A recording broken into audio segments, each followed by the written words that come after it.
তারেক রহমান দীর্ঘ 18 বছর পর দেশে ফিরছেন। আমরা নেতাকর্মীদের কাছ থেকে যেমনটি শুনছি, বলছেন লিডার আসছে এবং কিভাবে আসছে তার আদলে তৈরি আমরা বিভিন্ন প্লাকার্ড দেখতে পাচ্ছি। এই প্লাকার্ডগুলো সাজিয়েছেন বিভিন্ন ওয়ার্ড পর্যায়ে এবং কেন্দ্রীয় পর্যায়ের নেতাকর্মীরা। সারা বাংলাদেশ থেকে মানুষ আসলে কালকে 300 ফিটে জমায়েত ঘটাবেন।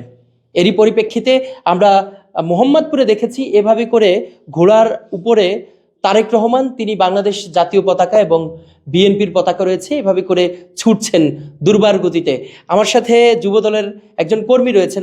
আপনি এগুলো কতগুলো তৈরি করেছেন, এই ঘোড়া এবং তারেক রহমানের আদলের যে প্লাকার্ডগুলো রয়েছে? আমি প্রায় 1000-এর মতো তৈরি করছি। এখানে আসতেছে, তৈরি হয়ে হয়ে কারখানা থেকে এখানে আসতেছে, ওখানেও কাজ চলমান আছে। কিছুক্ষণের ভিতরে এগুলো কমপ্লিট হয়ে যাবে। কেন তৈরি করছেন সেটা যদি বলি যে ঘোড়ার উপরে আমাদের নেতা কেন আসতেছেন, সর্বপ্রথম আপনাকে মানতে হবে উনি শহীদ রাষ্ট্রপতি জিয়াউর রহমানের সন্তান।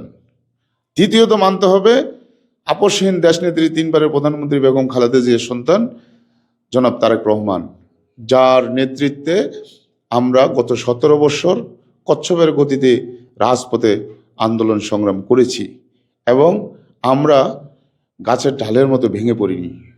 আমরা অনুমোদন আসছে, আমরা রাজপথে ছিলাম। আজকে ঘোড়ার আদলে সাজানোর একটাই আমার ভিতরে পরিকল্পনা আসছে যে দুর্বার গতির মতো বাংলাদেশের রাজনীতি আগামী দিনগুলোতে হবে। যার শহীদ রাষ্ট্রপতি জিয়াউর রহমানের সন্তান আগামী 13তম প্রধানমন্ত্রী বাংলাদেশে হবেন, এটা তরুণ প্রজন্মের স্বপ্ন, এদেশের মানুষের স্বপ্ন। এই ঘোড়ার আদলে দৌড়বার গতির মতো এই রাজনীতি বাংলাদেশের সব কিছুর সমাধান হবে। আগামীকাল যে তিনি আসছেন, আপনাদের কাছে কেমন অনুভূত হচ্ছে? আমার জন্মের পর থেকে যদি আমার আনন্দের অনেকগুলো মুহূর্ত থাকে, তার ভিতর থেকে সবচেয়ে সেরা মুহূর্ত হচ্ছে আগামীকালকে আমার নেতা আসছেন দেশে, জনাব তারেক রহমান। কেন এটা আমাদের একটা স্বপ্ন ছিল, শুধু আমার না, সারা বাংলাদেশের তরুণ প্রজন্ম সহ 18 কোটি মানুষ। আজ গত 1 সপ্তাহ যাবৎ আমরা শুনতেছি সব জায়গায় একটা আনন্দের জোয়ার বয়ে যাচ্ছে। এই আনন্দ কিভাবে প্রকাশ করব বা মানুষ কিভাবে বলবে এটা জানি না, যে আসলে আগামীকালকে আমাদের নেতা আসতেছে, কিন্তু এই আনন্দে আমরা আত্মহারা।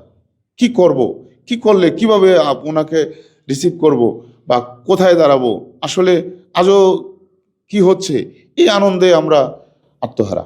ভাবা যায় একজন থানা পর্যায়ের নেতাকর্মী, তার মধ্যে কি ধরনের উৎসাহ উদ্দীপনা।